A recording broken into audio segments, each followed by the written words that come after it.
안녕하셨습니까? 오늘도 이 주일 예배에 참여하신 여러분을 사랑하고 또 환영하고 또 축복합니다. 옆 사람과 인사하십시다. 오늘도 만나서 반갑습니다. 잘 오셨습니다. 은혜 많이 받으세요. 비대면 영상으로 예배하시는 분들 중에도 주의 은혜가 함께 하시기를 바랍니다.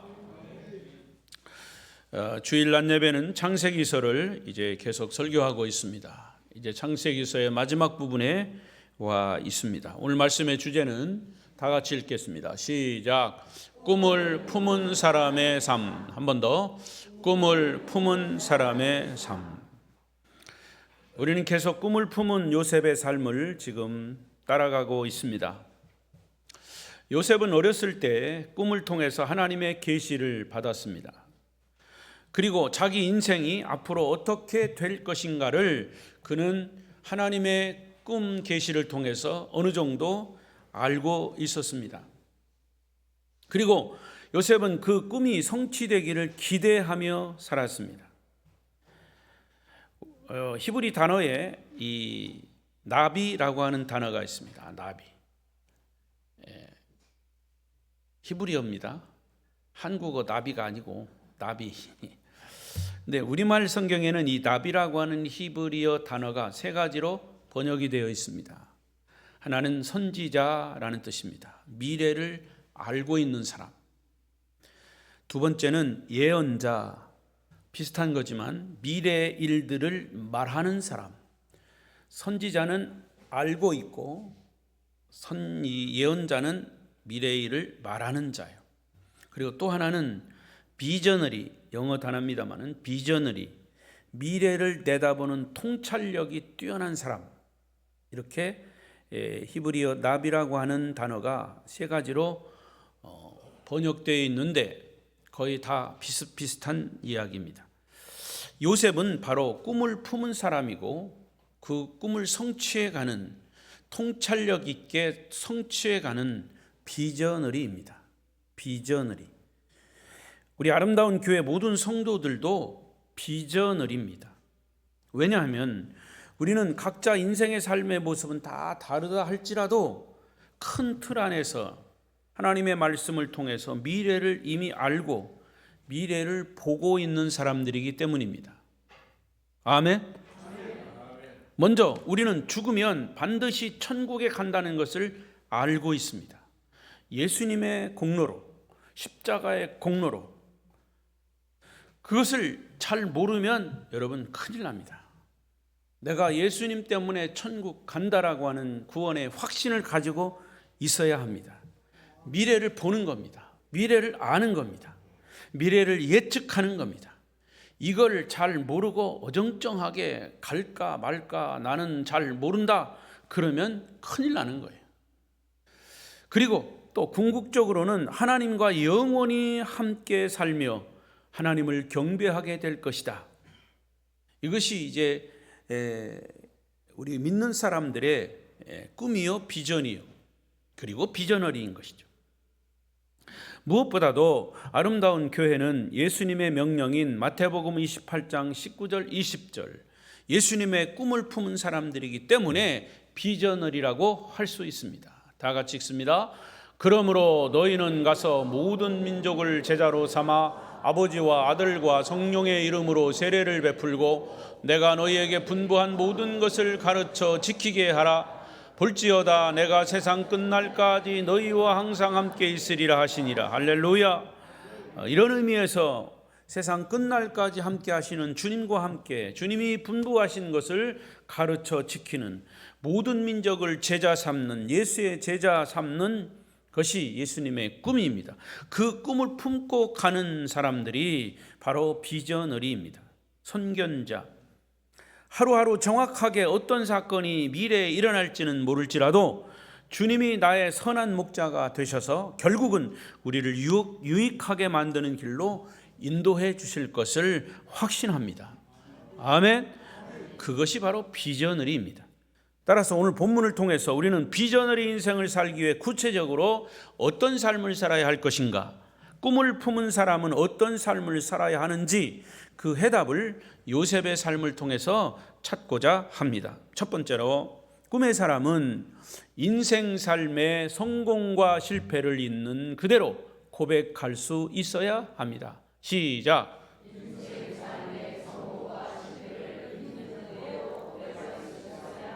그렇습니다. 모든 사람들의 삶에는 성공한 삶이 있는가 하면 실패의 삶도 있습니다. 그래서 우리는 성공한 삶에 대해서도 실패의 삶에 대해서도 말할 수 있어야 합니다. 성공했다고 자만해서도 안 되고 실패했다고 좌절해서도 안 됩니다. 오히려 성공했을 때 자랑하면서 교만에 빠질 수도 있습니다. 또 실패했다고 좌절에 빠질 수도 있습니다. 그런데 오히려 실패했을 때를 교훈으로 삼는 사람이 성숙한 사람입니다. 실패했을 때 그 실패를 교훈으로 삼으시기를 바랍니다. 오늘 본문 40장에 보면 요셉이 감옥에 들어갔을 때 두 장관을 만납니다. 한 사람은 술 맡은 관원장, 또 한 사람은 떡 맡은 관원장, 지금으로 말하면 장관이에요. 술장관, 떡장관, 여러분 술장관, 떡장관을 우습게 하면 안 돼요. 고대 왕이나 군주 시대에 특히 독재자들은 자기 목숨을 보존하기 위해서 자기가 먹는 술이나 자기가 먹는 떡에 독이 들어가는 것을 미리 막기 위해서 자기 측근에 가장 신이 많은 신하를 두고 술과 떡을 관리하는 일을 맡았습니다. 소위 음식을 맡는 그런 사람들이에요. 왕이 먹는 음식을 맡은 사람들이다. 그래서 이 장관들은 술과 떡을 왕에게 바치면서 왕과 함께 마주 앉아서 나라에 대한 정사를 자연스럽게 의논하게 됩니다. 그러니까 얼마나 왕과 가까운 사람들입니까?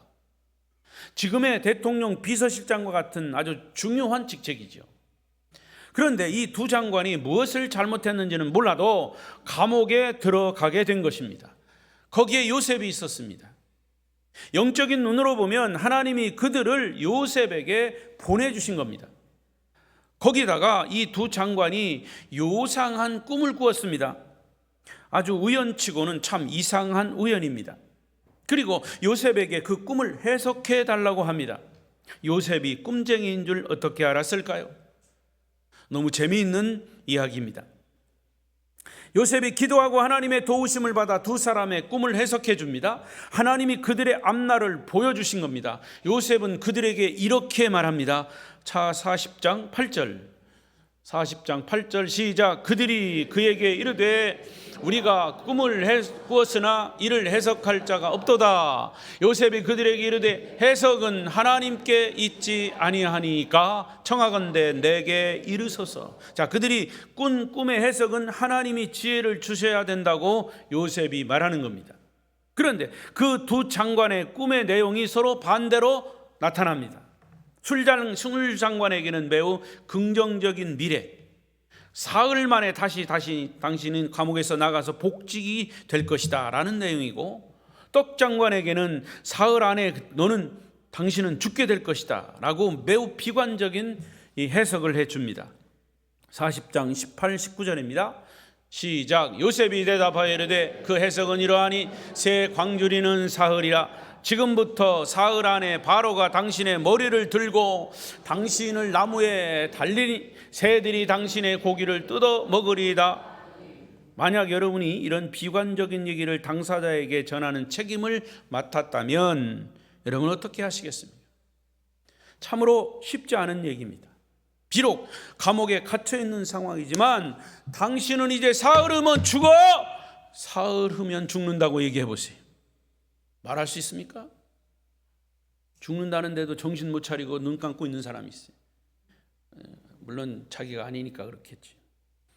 여러분, 우리가 좋은 소식을 전하는 일은 신바람 나는 일이지만 나쁜 소식을, 그것도 죽는다는 소식을 전하는 일은 매우 힘든 일이에요. 그런데 요셉은 축복을 전하는 역할도 하지만 심판의 메시지를 전하는 역할도 감당했다고 하는 사실을 우리는 본문에서 볼 수 있습니다. 이것이 선지자입니다. 구약의 선지자들은 때로는 구원의 메시지를 전하지만 때로는 심판의 메시지를 동시에 외쳐야 했습니다. 그들은 이 두 가지를 가감 없이 선포합니다. 왜냐? 선지자의 책임은 자기의 메시지를 전하는 것이 아니라 하나님의 메시지를 대신 전하는 자들이기 때문에 진실하고 정직해야만 했습니다. 하나님의 메시지는 항상 빛이 있지만 그림자도 있습니다. 좋은 소식이 있으면 어두운 소식도 있습니다. 여러분, 그것은 지금의 우리 그리스도인들도 마찬가지입니다. 하나님이 여러분과 저를 부르셔서 복음을 전하게 하실 때 복음은 빛된 소식이에요. 정말 복음, 거스플, 굿뉴스, 좋은 소식이죠. 그러나 또한 그림자와 같은 어두운 소식도 포함되어 있습니다. 왜냐? 당신은 예수를 믿으면 구원받습니다. 천국 갑니다. 그러나 예수를 믿지 않으면 당신은 지옥 갑니다. 우리도 이렇게 복음을 가감없이 전해야 합니다. 이것이 바로 성경의 증언이죠. 여러분, 신약 성경의 제일 마지막 부분 계시록 22장 무슨 메시지인지 한번 보십시다. 22장 18절 19절 시작. 내가 이 두루마리의 예언의 말씀을 듣는 모든 사람에게 증언하노니 만일 더하면 하나님이 기록된 재앙들을 그에게 더하실 것이요 만일 누구든지 이 두루마리의 예언의 말씀에서 제하여 버리면 하나님이 이 두루마리에 기록된 생명나무와 및 거룩한 성의 참여함을 제하여 버리시리라. 아멘. 기록된 성경 말씀을 믿지 않거나 말씀을 자기 마음대로 더하거나 빼면 하나님의 거룩한 성에서 제하여진다. 생명나무를 먹을 수 있는 특권 자리에서 그를 제하여 버리겠다고 하셨습니다. 성경은 이미 완성된 하나님의 계시의 책입니다. 성경의 메시지는 가감 없이 만족한 계시로 우리의 구원과 승리의 삶의 모든 것이 이 말씀 안에 들어 있습니다. 그래서 하나님의 선물입니다. 따라서 우리는 복음을 전할 때 예수 믿어서 누릴 수 있는 구원의 축복, 영생의 선물, 평안과 기쁨을 전해야 하지만 분명한 심판의 경고도 함께 전해야 된다는 얘기입니다. 복음을 거절하면 하나님의 심판, 진노를 피할 수 없다고 경고해야 합니다. 혹시 심판은 빼놓고 좋은 소식만 전한다면 왜곡된 신앙 되기가 쉽습니다. 20대 초반에 절친한 친구 두 사람이 있었습니다. 한 사람은 크리스찬이고 한 사람은 넌 크리스찬, 예수를 믿지 않습니다. 예수 믿는 친구가 전도를 하면서 믿지 않는 친구에게 천국과 지옥을 말했습니다. 믿지 않는 친구는 지옥이 어디 있느냐고 억지를 쓰면서 믿지 않았습니다. 그러나 믿는 친구는 말합니다. 내가 암만 천국과 지옥을 부인해도 있는 천국이 없어지지 않고 있는 지옥이 없어지지 않는다. 너는 지옥이 없다고 생각할지 모르지만 두 가지 중에 하나야. 지옥이 있던가 없던가. 그런데 성경에서는 예수 안 믿는 너 같은 사람은 반드시 지옥에 가, 이렇게 아주 단호하게 친구에게 말했습니다. 그 말에 그만 기분이 나빠진 친구는, 믿지 않는 친구는 믿는 친구와 절교를 선언했습니다. 믿는 친구를 만나지 않기로 했습니다. 자, 그런데 문제는 그 후에 생겼습니다. 믿지 않는 친구가 집으로 왔습니다. 믿지 않으면, 예수 믿지 않으면 너는 지옥 가. 예수 믿지 않으면 지옥 가. 그 말이 계속 귀 속에 맴도는 겁니다. 방에 있어도, 밥을 먹어도, 책을 읽어도, 화장실에 가도 계속 예수 안 믿으면 지옥 가, 예수 안 믿으면 지옥 가, 잊으려고 하면 더 생각이 나는 겁니다. 결국 그 친구는 과연 성경에서 천국 지옥을 말하는지가 궁금해졌습니다. 그래서 그 친구와 절교한 지 한 달 만에 다시 그 친구를 만나서 고백합니다. 내가 성경을 배워야 되겠어. 내가 성경을 배워야 되겠어. 지옥이 있는지 확실히 알아야 되겠어. 천국이 있는지 확실히 알아야 되겠어. 라고 하는 고백을 시작으로 그 친구도 예수를 믿게 되었다는 이야기입니다. 예수를 믿게 되었다는 이야기입니다. 여러분, 하나님은 때로 부정적인 메시지를 통해서도 일하십니다. 지옥 이야기를 하면 사람들이 복음을 받아들이지 않을 것이라고 하는 생각은 우리의 잘못된 생각이에요. 우리가 자녀를 기를 때도 자녀에게 좋은 소리만 해서는 아니죠. 많이 사랑하고 많이 칭찬해주고 많이 격려해야 합니다. 그러나 자녀가 잘못된 짓을 하고 거짓말하고 잘못을 저지를 때는 좋은 소리만 하면 버릇이 없어집니다. 때로는 경고도 필요하고 책망도 필요합니다. 우리 한국의 부모님들은 자식이 귀엽고 예쁘다고 잘못을 해도 책망하지 않아요. 자식이 개판치고 다녀도 경고하지 않아요.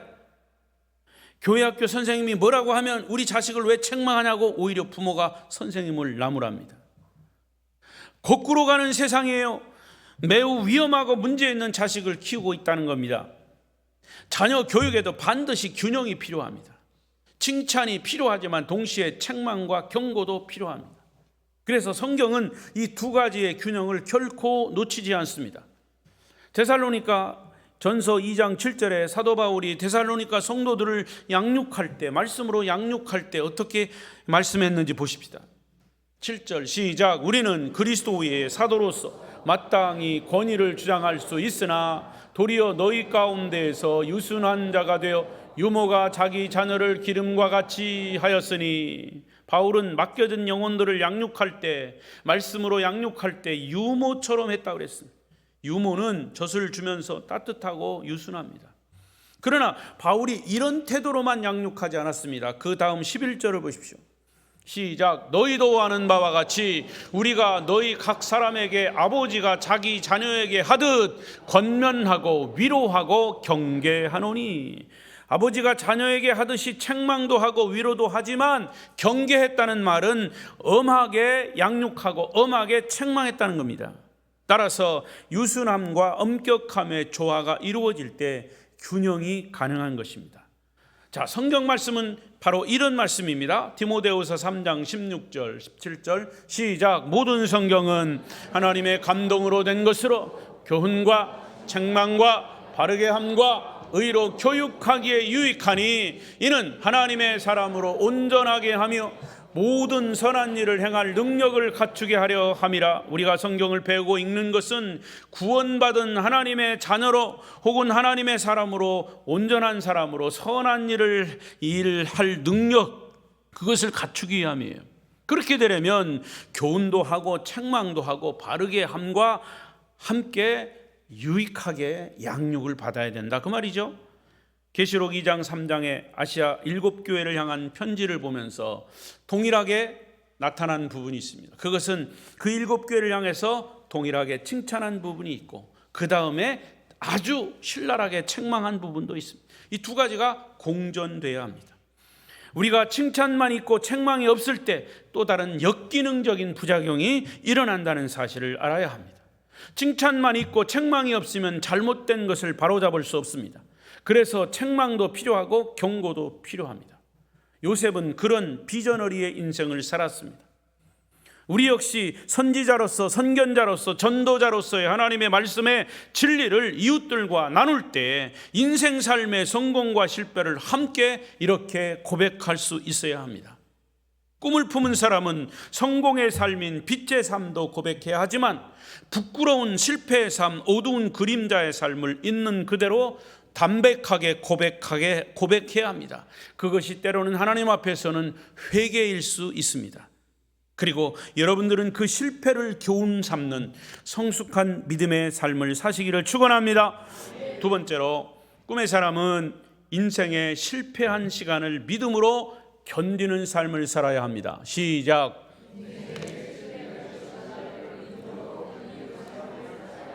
인생을 살다 보면 어두움의 시간들, 실패의 시간들을 경험합니다. 누구나 힘든 고난의 시간들을 지나게 됩니다. 이런 실패의 시간, 어두움의 시간들이 찾아올 때 하나님의 사람, 꿈의 사람들은 꿈 때문에 그 어려움들을 극복해 갑니다. 다시 말하면 믿음으로 견뎌낸다, 그 말이에요. 꿈이 있다면 꿈을 보면서 당장 그 꿈이 성취되지 않아도 믿음으로 견딜 수 있어야 합니다. 요셉은 그런 삶을 살았습니다. 요셉이 두 관원장의 꿈을 해석해 주면서 부탁한 말이 있죠. 아시는 대로 14절입니다. 시작. 당신이 잘 되시거든 나를 생각하고 내게 은혜를 베풀어서 내 사정을 바로에게 아뢰어 이 집에서 나를 건져주소서. 이렇게 부탁했어요. 그리고 두 사람은 다 나갔어요. 그러나 상황은 어떻게 전개되었습니까? 두 장관이 감옥에서 나간 이후에 요셉의 꿈 해석과 같이 떡 장관은 죽고 술 장관은 다시 복직하게 되었어요. 그게 21절 23절의 내용입니다. 결국 요셉은 술 관원장, 마지막 23절을 보십시다. 23절 다 읽지 않고 23절에 보면 술 맡은 관원장이 요셉을 기억하지 못하고 그를 잊었더라. 요셉은 잊혀진 사람이 된 겁니다. 여러분, 우리가 인생을 살면서 가장 힘든 것은 뭐냐? 잊혀진 사람이 되는 겁니다. 그래서 죽은 사람을 뭐라고 그래요? 고인이라고 그래요. 옛사람이다. 옛사람은 잊혀져 가는 겁니다. 여러분을 잘 낳고 기르던, 정말 우리에게 사랑을 그렇게 쏟았던 부모님도 고인이 되었으면 잊혀져 가는 겁니다. 그래서 우리는 사람들에게 잊혀지지 않으려고 몸부림을 치는 겁니다. 여러분, 물망초에 대한 이야기를 하십니까? 물망초 사진을 한번, 꽃이죠, 꽃. 물망초. 이게 물망초, 예쁘죠? 물망초. 우리나라에는 없어요. 그래서 이 꽃을 보려면 식물원에 가면 꽃이 있습니다. 자, 이 물망초 꽃에 대한 이야기가 있습니다. 물망초, forget me not, 나를 잊지 마세요. forget me not, 나를 잊지 마세요. 이 물망초의 꽃 이름이에요. 나를 잊지 마세요. 물망초. 어느 독일의 연인들이 다뉴브강에서 데이트를 하는데 너무나 아름다운 꽃이 강물에 떠내려가는 것을 여자가 보고 안타까워했습니다. 그때 그 사랑하는 사람, 남자가 그 사랑하는 여인, 자기 애인을 보고 그 꽃을 건져 가다 주기 위해서 강물에 뛰어들었습니다. 그런데 급류가 밀려오는 것을 모르고 남자는 물속에서 허우적거리다가 그런 와중에 꽃을 강 건너 여인의 자기 애인을 향해서 던지면서 forget me not, 나를 잊지 마세요 라고 하고 목숨을 잃었습니다. 그래서 그 여인은 그 꽃을 평생 간직하면서 그 남자 연인을 잊지 않았다는 이야기입니다. 그래서 그 꽃이 물망초, forget me not, 나를 잊지 마세요 라는 꽃 이름이 되었다는 겁니다. 그래서 이 꽃은 우리나라에는 없어요. 지금 이렇게 화면으로 크게 찍었지만 사실은 그냥 보면 꽃이 작아가지고 잘 보이고 눈에 띄지도 않고, 그래서 이 크게 식물원에다가 넓은 데다가 계속 뿌려놓으면 이 꽃이 큰 무리를 이룬, 그래서 꽃을, 그래서 요즘은 이 꽃 찾는 사람도 별로 없어요. 우리나라에도 없고. 그래서 자꾸 꽃마저도 잊혀져 간다는 거예요. 그러나 꽃 이름은 나를 잊지 마세요. 너나 할 것 없이 사람들이 살면서 두려워하는 것은 사람들에게 잊혀지는 것입니다. 자, 요셉은 얼마 동안 잊혀졌습니까? 41장 1절 시작. 만 2년 후에 바로가 꿈을 꾼즉 자기가 나일 강가에 서 있는데, 몇 년이라고요? 2년 동안 잊혀진 채 힘겨운 감옥 생활을 요셉은 했어야 했습니다. 그런데 놀라운 사실은 이런 고난 중에도 성경은 요셉이 절대로 불평하거나 좌절하는 모습을 보이지 않았다는 겁니다. 그 시간을 어떻게 견뎌냈는지 자세한 기록은 없습니다. 아마도 꿈의 사람 요셉은 하나님의 주권, 하나님의 섭리를 믿으면서 감옥 안에서 끝까지 기다렸습니다. 내가 억울하게 감옥에 던져졌지만 분명히 하나님의 뜻이 있을 것이다. 하나님의 뜻이 있을 것이다. 하나님의 뜻이 있을 것이다. 하나님의 주권을 인정하고 끝까지 참고 그 고난을 이겨낸 것입니다. 그러면서 그는 자기의 인격을 하나님이 사용하실 만한 인격으로 빚어가고 있습니다. 만들어져 가고 있었습니다. 여러분, 꿈의 사람은 인생에 실패했던 시간을 믿음으로 견디는 삶을 삽니다. 대부분 이런 어두움의 시간은 하나님이 당신의 손으로 우리의 인격, 나의 인격을 연단하는 시간이라는 것을 여러분 깨닫게 되시기를 바랍니다. 장차 더 크게 사용하시려고 나를 빚어가는 시간입니다. 우리는 이 사실을 성경에서 확인할 수 있습니다. 자, 감옥 속에 있던 그 당시 요셉의 모습을 시편 기자가 이렇게 설명합니다. 시편 105편 17절 9절 시작. 그가 한 사람을 앞서 보내셨으며 요셉이 종으로 팔렸도다. 그의 발은 착고를 차고 그의 몸은 쇠사슬에 매었으니 곧 여호와의 말씀이 응할 때까지랴. 그의 말씀이 그를 단련하였도다. 관원장들이 감옥에서 나간 지 2년 후에 그의 삶이 준비되었을 때, 그 감옥 안은 하나님의 말씀이 응할 때까지 그를 훈련하는 기간이었다 그 말입니다. 그랬을 때 하나님의 시간 카이로스에 하나님은 요셉을 감옥에서 끌어내십니다. 2년이 지난 후에 결코 잊혀지지 않은 사람이었습니다. 스스로 잊혀졌다고 생각할 수도 있겠지만 하나님의 눈은 그를 계속 보고 계셨습니다. 그리고 때가 찬 시각에 술 장관을 통해서 그를 기억나게 하셨습니다. 41장 9절 시작. 술 맡은 관원장이 바로에게 말하여 이르되 내가 오늘 내 죄를 기억하나이다. 여러분, 실패했다고 생각하십니까? 지금이 어두움의 시간이라는 생각이 드십니까? 아닙니다. 여러분이 하나님과 친밀한 교제가 있는 한, 하나님을 철저히 우리가 믿는 한, 하나님이 여러분을 사랑하신다는 확신만 있다면 지금 이 고난의 시간은 결코 잊혀진 시간이 아니라는 사실을 믿으시기 바랍니다. 또 이런 이야기가 있습니다. 영국의 한 젊은 전도자가 예수 믿고 구원받은 후에 마음속에 전도에 대한 불같은 열정이 끌어올랐습니다. 그 당시 영국 교회는 제도화된 교회였습니다. 그래서 그 제도적인 교회가 명령하는 것 외에는 아무나 붙들고 전도할 수가 없었습니다. 하지만 이 사람은 복음을 가슴속에 그냥 묻어둘 수가 없었습니다. 그래서 닥치는 대로 복음을 선포하고 사람들에게, 만나는 사람들에게 전도하다가 결국 그 제도권에서 하지 말라 하는 일을 했기 때문에 붙잡혀 감옥에 들어갔습니다. 젊은 전도자도 요셉과 같이 억울한 감옥살이를 하게 된 것입니다. 전도하는 사람을 격려하기는커녕 교회의 제도에 따르지 않는다고 교회가 그를 감옥에 가둔 겁니다. 얼마나 잘못된 일이고 억울한 일입니까? 그러나 그는 실망하지 않았습니다. 그리고 감옥에서도 기도와 전도를 쉬지 않았습니다.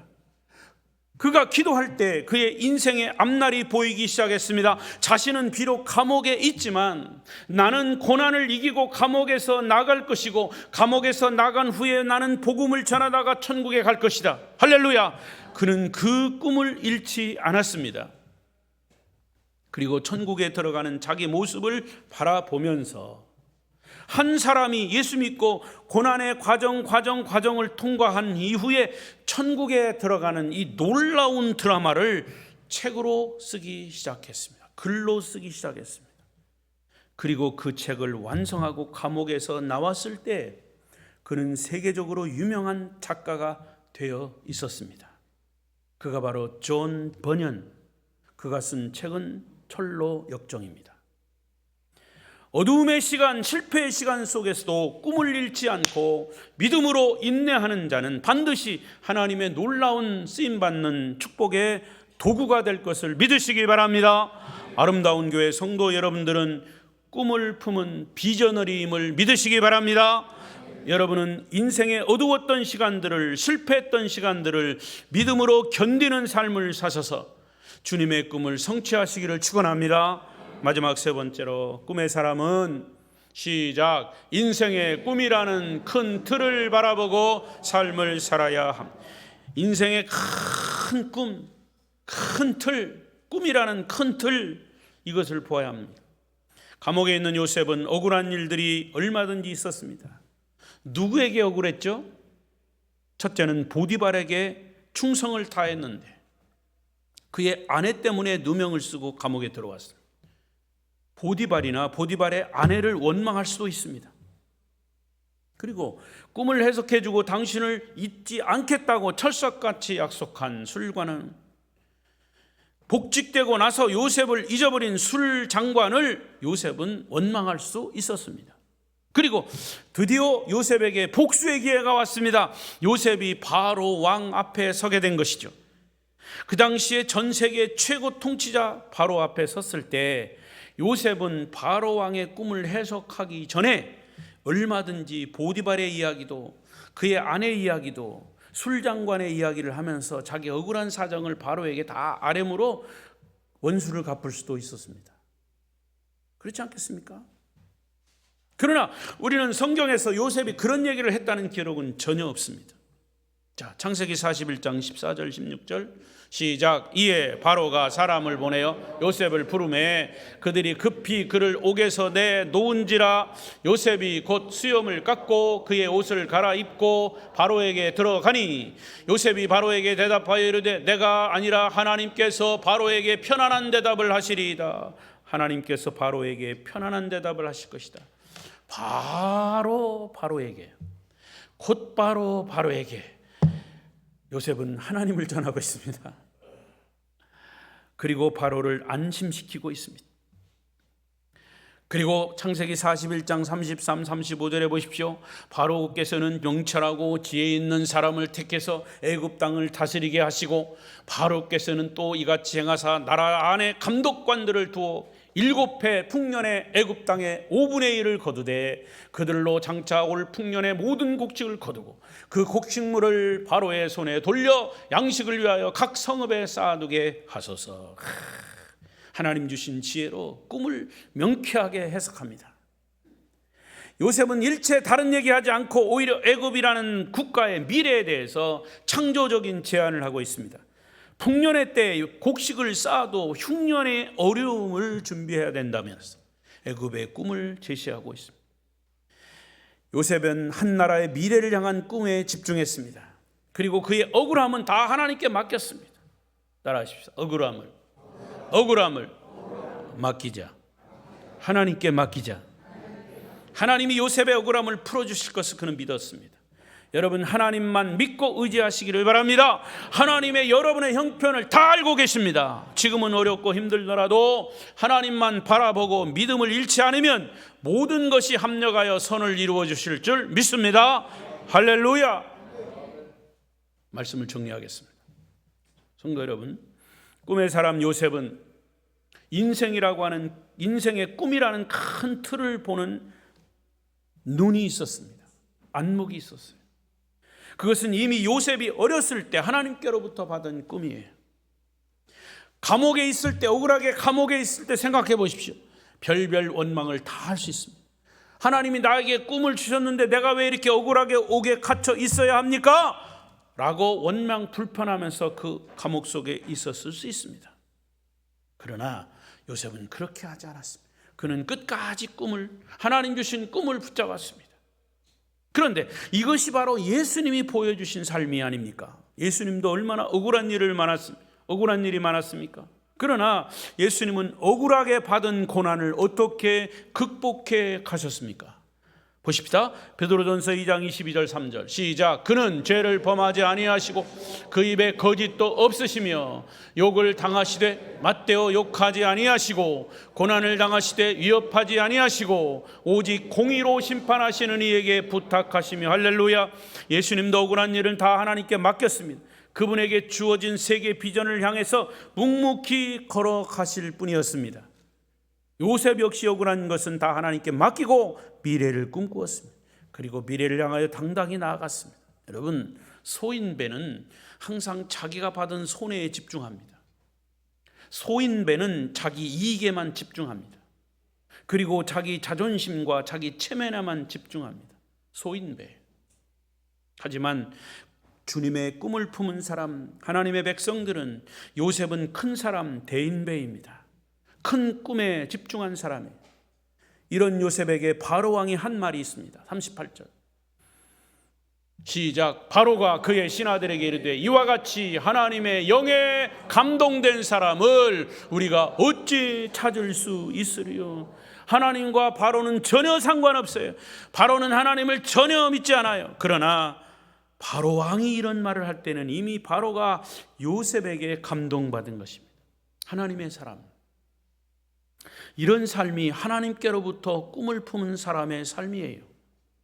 여러분의 삶의 모습은 어떻습니까? 꿈의 사람은 인생의 꿈이라고 하는 큰 틀을 보고 삶을 살아야 합니다. 아름다운 교회 공동체는 꿈의 공동체입니다. 하나님이 주신 꿈을 이루어가는 공동체입니다. 아무쪼록 이 마지막 때에 하나님께서 우리에게 주신 세계 복음 전도에 헌신해서 주신 사명 감당함으로 하나님의 손에 붙들려 주님 주신 꿈을 성취해가는 저와 여러분 성도들이 되시기를 축원합니다. 기도하겠습니다. 통성으로 기도하겠습니다. 하나님, 우리는 꿈의 공동체, 하나님 주신